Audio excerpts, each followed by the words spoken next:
In 2007, the Presbyterian Church in America voted to receive the report of the Ad Interim Study Committee on Federal Vision, the New Perspective on Paul, and Auburn Avenue Theology.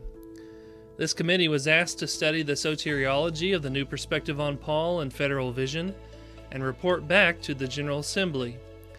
The committee constructed a marvelous document outlining the Westminster's teaching on election and covenant, justification and union with Christ, perseverance, apostasy, and assurance.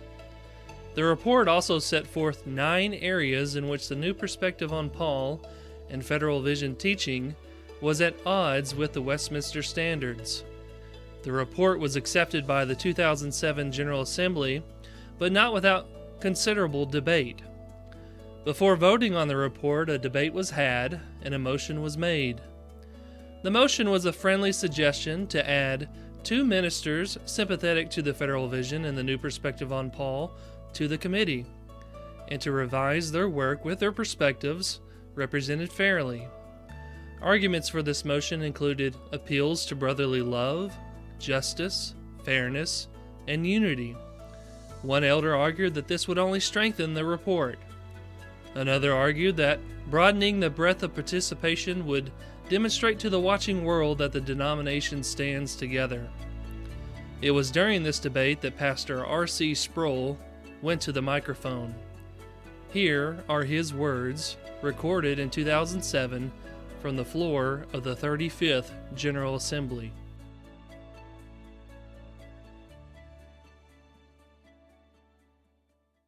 Microphone number 12.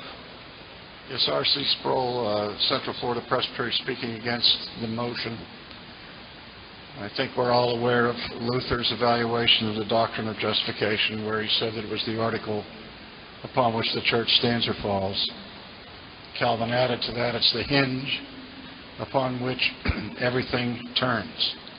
And in our day, we've had an unprecedented attack on the Reformation understanding of sola fide, particularly at the point of the denial of imputation, which, if you look at the declarations, you see is front and center of this report.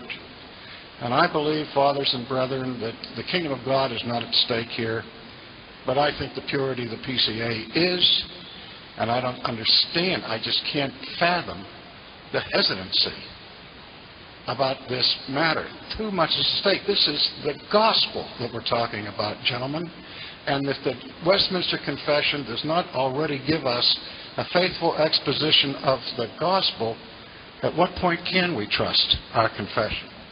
And it seems to me to add those people to the committee whom our previous committee, fulfilling their mandate to examine whether their views were in conformity to our confession, is like asking in a courtroom to have the accused become members of the jury.